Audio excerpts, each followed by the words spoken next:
Պարոն Փաշինյան,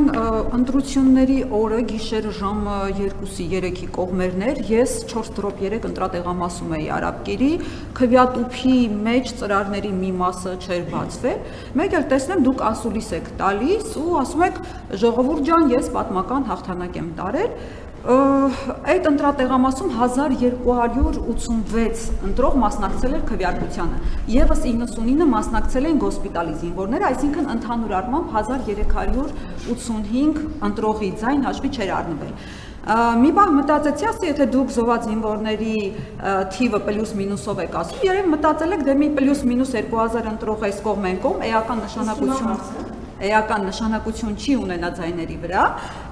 ու այդպես հաշվարկել եք, որ դե 2000 այս կողմ են կողմ կլինի, բայց դա համատարած էր, միայն այդ ընտրատեղամասում չէր, ավելի ուշ պարզվեց, որ թիվ 8 ընտրատարածքի բազմաթիվ ընտրատեղամասերում նույնպես ձայների հաշվարկը չէր ավարտվել։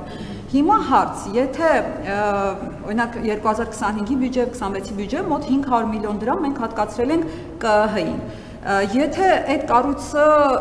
ոչ մի բան չի անելու, դուք եք ամեն հարցի պատասխանը տալիս եւ դուք եք որոշում։ Ինչի ենք մենք ֆիկտիվնի այդ կառույցներին պահում։ Նույնն էր իրավապահ համակարգին, երբ որ ամբողջ քարոզարշավի ընթացքում դուք որոշում եք ում բռնել, ում չբռնել եւ այլն, ինչ իմաստ ունի, չարժի արդյոք էկոնոմիա անել 500 միլիոնը եւ դուք ամեն ինչ որոշեք եւ հաջորդ կարևոր ճշտումը, որ ուզում եմ անել, դուք ասել եք, որ եթե սահմանադրական մեծամասնություն չձևավորենք, կլինի աղետալի պատերազմ սեպտեմբերին։ Հիմա հարց 3 ամսից իսկապես պատերազմ լինելու է, թե չէ, դուք գիտեք այդ հարցի պատասխանը, եթե լինելու է, աչք փակվի այս ամբողջ բաների վրա, բոլորի ձայնը միանգամից 0 դարձնենք, որպեսզի չլինի պատերազմ։ Շնորհակալություն։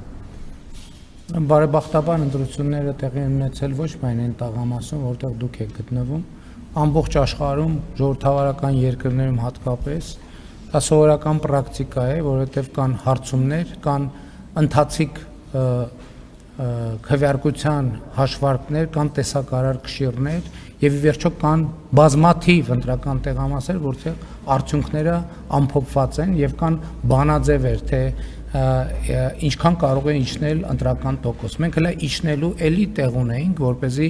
էլի ունենք, որպեսզի հաղթենք, որպեսզի արձանագրենք, որ միանշանակ ընտրությունները հաղթել ենք եւ ցանկացած ժողովրդավարական երկրում նման հայտարարություններ դուք կտեսնեք եւ ոչ մի տեղ չեք լսի հարցեր, թե բա ինչի համար է կենտրոնական ընտրական հանձնաժողովը։ Կենտրոնական ընտրական հանձնաժողովը նրա համար է, որ իր արդյունքներով կամ հաստատի կամ հերքի քաղաքական գործիչների արած հայտարարությունները